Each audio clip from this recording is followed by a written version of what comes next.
And I'm back with more Tales of Berseria. And Muggaloo is happy, look at her. Yesterday I was going to try and get an episode in, but the Black Castle of Kazaz took an hour because I was turned around and shit. Our scout ship has returned! Yay! Scout ship setting sail. I do like that both of them talk now. So I wasn't able to get to this. I think this is just an interstitial episode.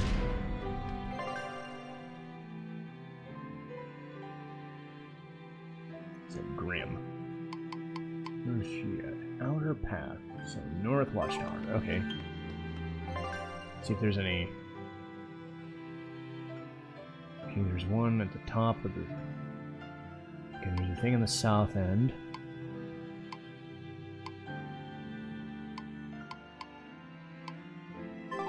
Okay, so let's go to South End and talk to the thing.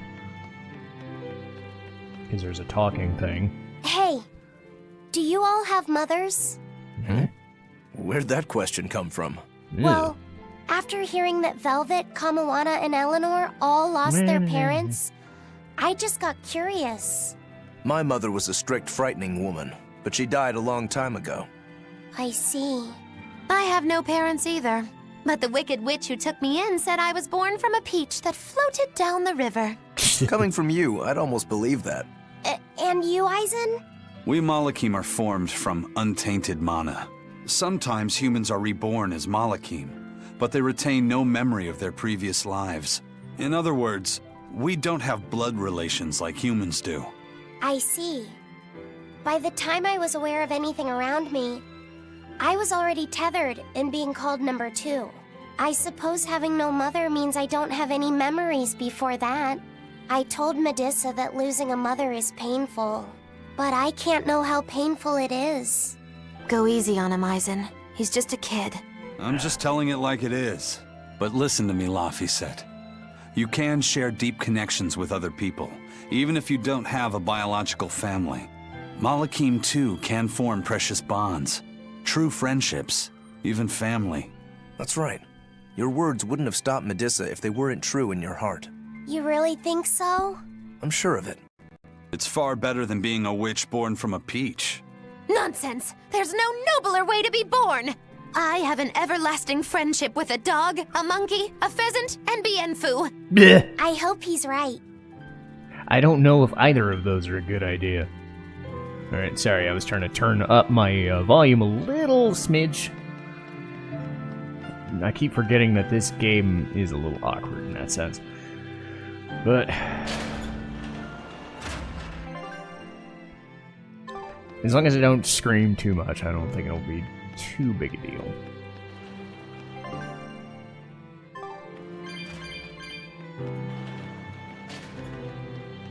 But yeah, the main goal for this episode is just to get to the next Earth Pulse Point thing. And let me just say this before we get to it. This next one is probably the most personal of all of them. And oh god, it's one of the things that I remember most from this game.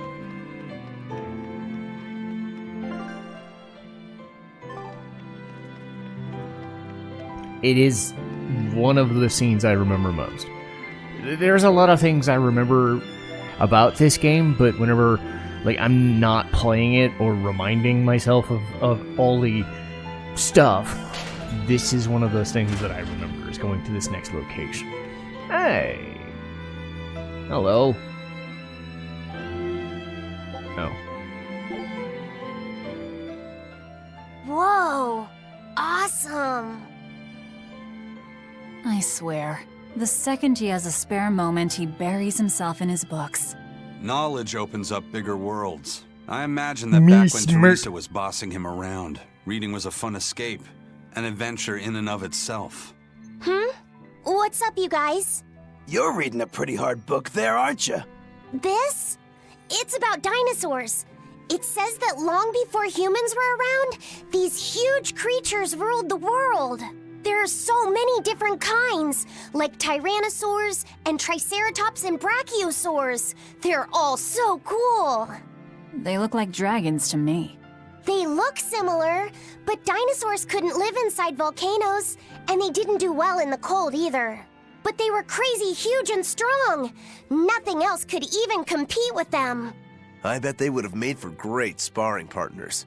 I think this Gigantospinosaurus might be my favorite. Those two huge points jutting out from both sides of its body make it look just like you and your two swords. Actually, it's also known as the dual-bladed dragon. Wow, it really does sound like a perfect match for me then. Okay, so if they weren't dragons, what were they? They look a lot like lizards. Maybe they're like my ancestors or something. But you used to be a human. Damn, I think I might have gotten a bit too used to this new body of mine. I wonder if their tails can fall off too. That's not how that works. Dinosaurs didn't have somebody chopping off their thing for... Oh god, wait, we have another one? No, it's not like I'm running out of money. Did you ever figure out if that bug was a stag or a rhinoceros beetle? Actually, I still haven't really looked into it.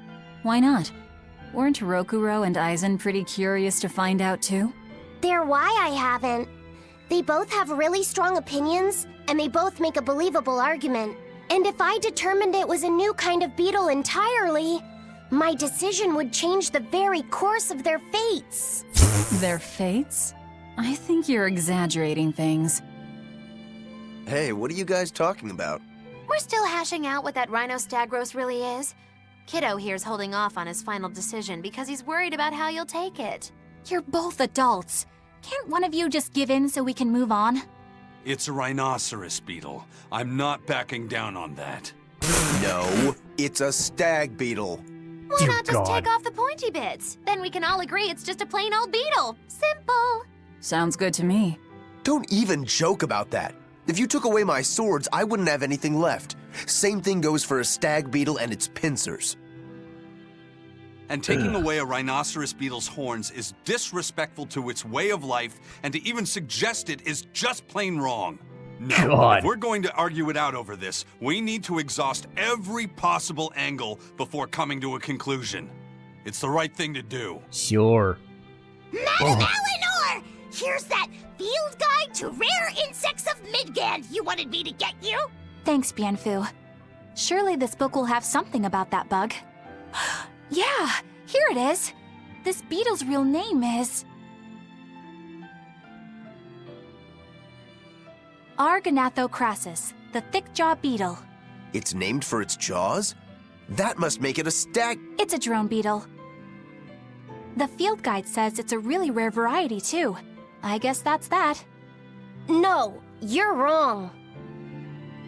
It's a brand new species. I call it the Laphicet Rhinostagros. Pretty good. That's my decision, and I'm not backing down.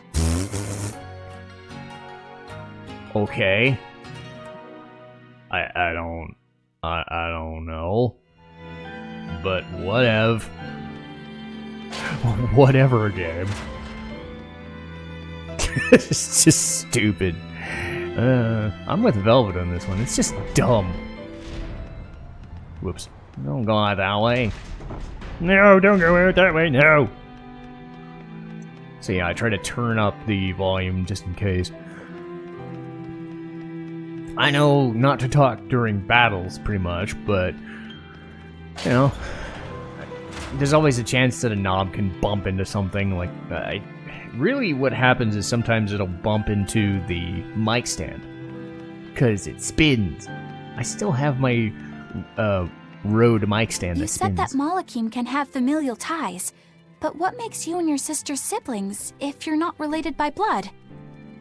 Well, a very long time ago, I was born into this world from an Earth Pulse point up on a sacred mountain. I remained in that place for a long while, and then one day, she was born from the very same Earth Pulse point. Before we knew it, we had wound up living together under the same roof. Are two Malakim always siblings if they come from the same Earth Pulse point? No. Other Malakim were born there, but I never felt like they were my family. But something, I don't know what, was different with her. If she was sad, I'd feel sad. And if I was happy, she'd be happy too. She can be abrasive, but when she smiles, it's like nothing else.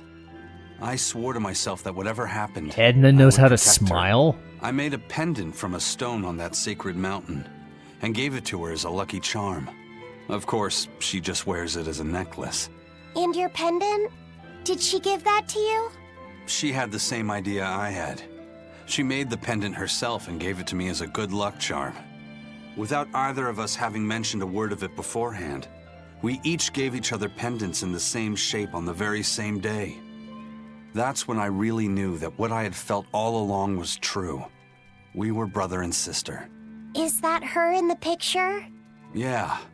It's a self-portrait she drew for me on the day I left home. Did you draw her a picture of yourself? No. I don't exactly have an artistic side. Well, I'm sure that if you looked inside her pendant, you'd find a portrait of the person who matters most to her. I hope so. Yeah, and it would be nice if it was you. Oh! Oh, bitch! Man, Magilu, just fucking rude. But that's Magilu in a pinch. It'd be nice if it was you. God, oh, no hesitation. None whatsoever. Oh.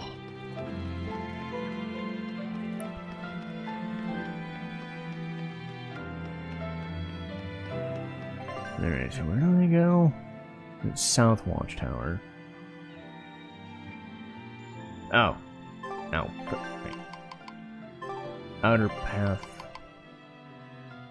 It's the North Watchtower! Nah, I gotta go back this way.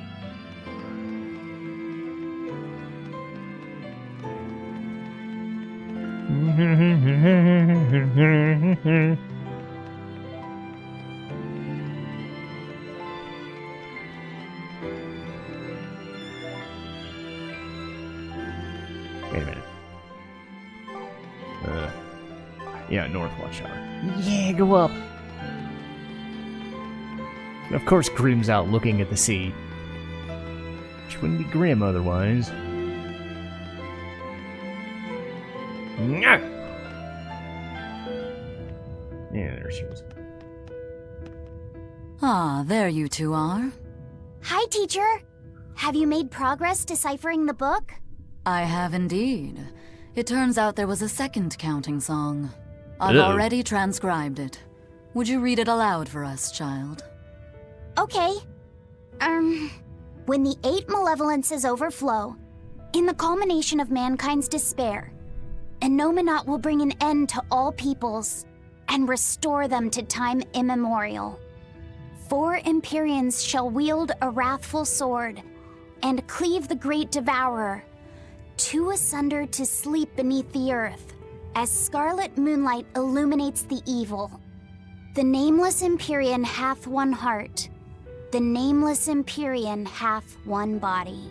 Oh, yet more delightful material to keep us awake at night.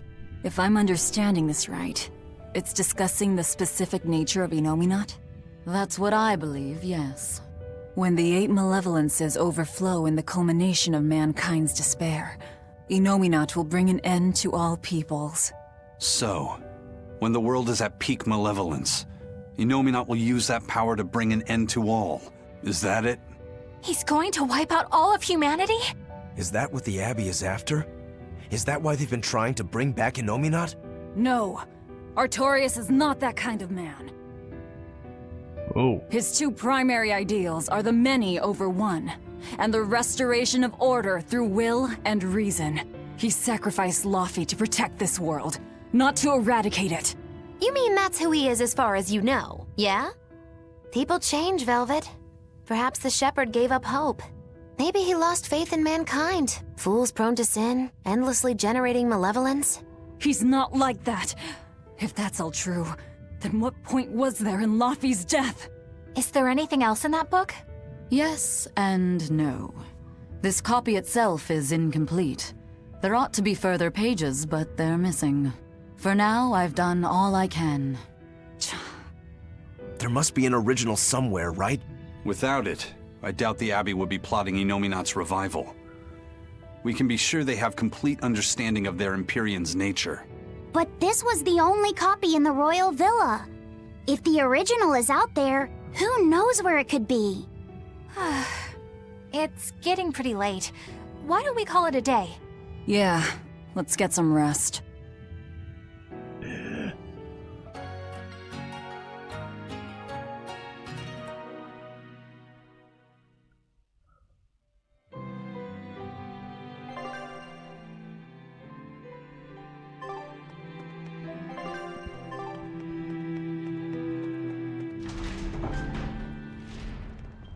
Hey, Laphicet! Medessa let me sleep in her bed last night. She's warm for a snake lady. That's great. She's gonna help me take a bath now. You should come join us too. What? I couldn't. It's okay. I don't mind at all. Hey, Kamoana. Did you know? Dial started to grow a brand new tail. Wow, really? I want to see. He's up at the observation tower. Let's go see. Medessa, you too. All right. But don't run, or you'll trip.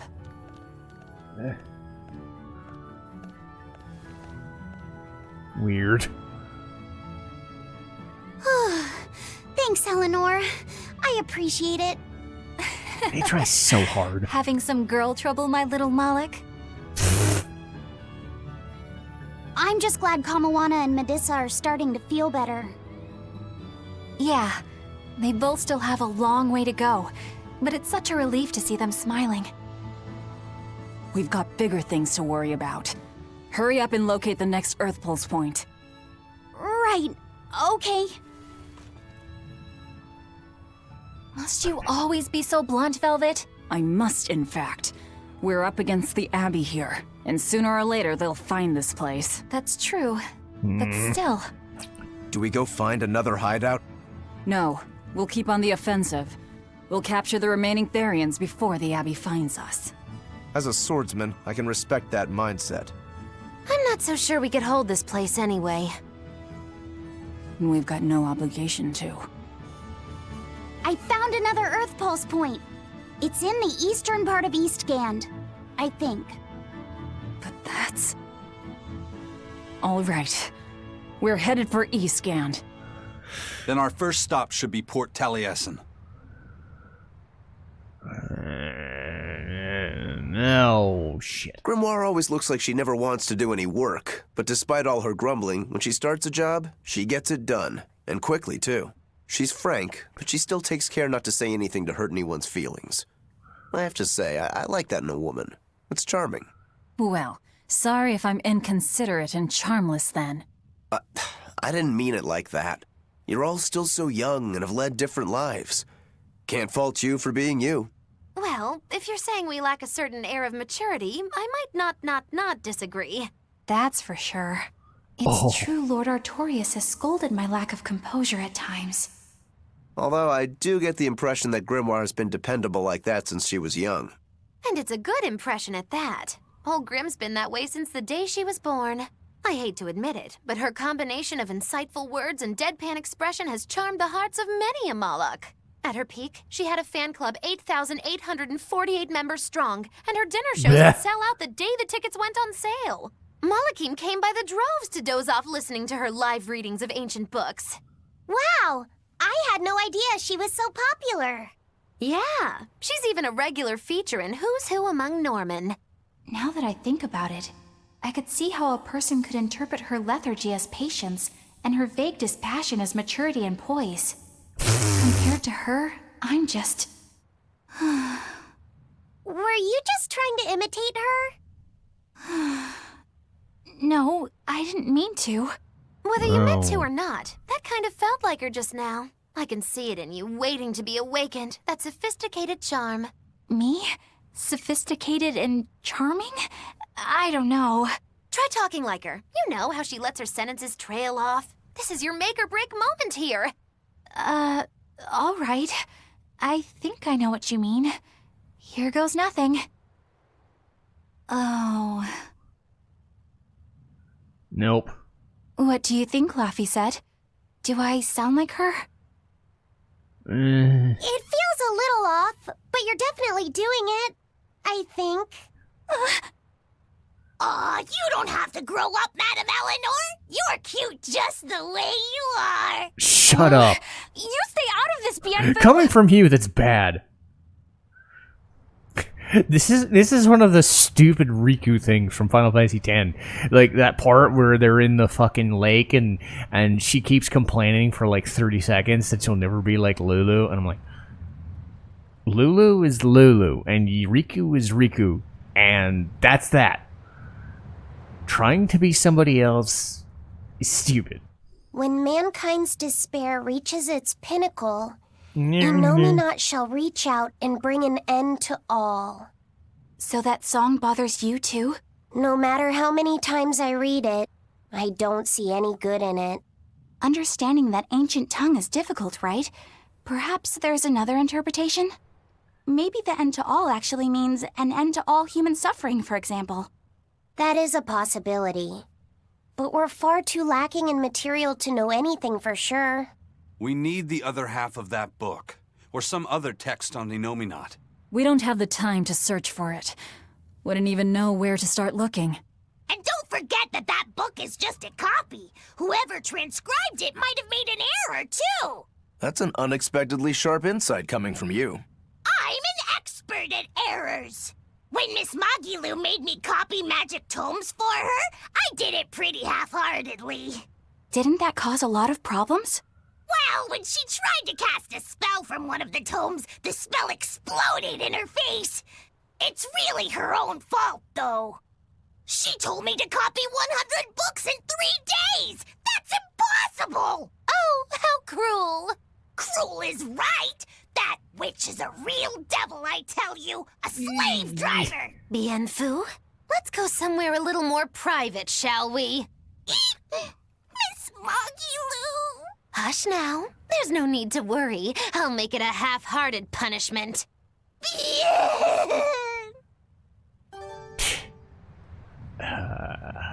Okay. Not that I really care, but who ended up winning the fishing competition when we were trying to catch a Therian? Man, that was a while ago. I lost because I came away with nothing. No, it was a draw. As I'm sure everyone remembers, all I fished up were octopus demons. We were competing over who would catch the Therian. Demons didn't count, so my score was 0-2. No, the loss is mine, and I'm not giving it to you. That's not just something you can up and decide like that. In fact, by fishing up those octopus demons, I put everyone in danger. That should count for negative points. I lost. Who cares? It was all in fun. I care. Every competition must have a winner and a loser, no matter what. That's just how I see it. Yeah, I'm with Eizen on this one. It doesn't do anyone any good to make the final results murky. I can't believe I'm going to do this. Eizen, your curse would mean that the odds were stacked against you from the start. That doesn't make for a fair competition, does it? Yeah, she's got a good point. We'll just have to settle the score some other way. What can you guys do? Play cards? Chess? What? Cards are a no-go for me. I'll just end up drawing jokers. And I can play shogi, but I don't know chess. Then what about arm wrestling? Would that work? Whoa, whoa! Having a demon and a Moloch clasp hands is just asking for trouble with malevolence. You're both adults, so why not a drinking contest? That's it. If we have a drinking contest, we'll be able to compete on an even playing field.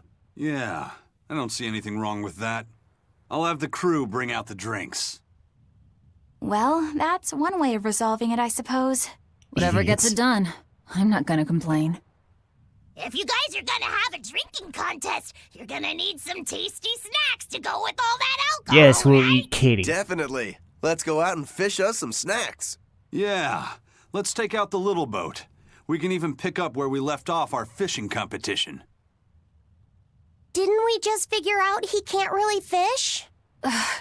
We were just about to finally resolve this mess. Why'd you have to go and stick your nose into it? What? Why are you yelling at me? I didn't do anything wrong! Bien! I wish there was an option to just not have Bienfu there. You know? To just not. Hey, get this! I was out fishing the other day, when before I knew it, I'd wound up near a Class 4 island. Once I realized what was happening, I tried to turn the ship around, but then it got dark all around me. Was it a sudden storm? I wish! It was this great monstrous I bird! wish Damn you thing were a had great, wings great big fish. enough to cover up the whole blasted Yay. sky!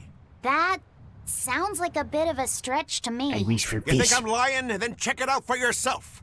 You just might not make it back alive. A huge bird. I bet it's a big chicken. I'm never going to any of these anyway. Oh, hey, Dial, what's up? This island's really something. No way I'd want to go to prison here, but it'd make a great hideout. If I'm gonna be left in charge of this place, I'll turn it into the best hideout ever. You're in charge? Someone has to look after this place while you're all running around, maintaining the ships in the base, watching the Prince and Medusa, keeping Kamoana company. I'll keep this place running ship-shape, so that you all can focus on looking for the Therians. But those are just odd jobs anyone could do. You're a navigator. Isn't that a waste of your talents? You dolt! These are important tasks! Someone's gotta do it! We've got another navigator, but is there anyone besides me that could handle all of this by themselves? Besides, ever since I lost my tail, my balance has been off. The seasickness is killing me! That's your story and you're sticking to it? Tell the truth. You don't want to come because you're afraid you'll be hurt again. No, that's not it at all.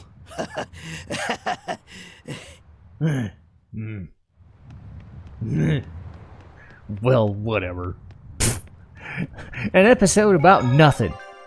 But I love these episodes. Hooray! So, I'm gonna save it, and I'll get to Legend of Dragoon, because this should be a day of multiple recordings. So, hooray! See you next time.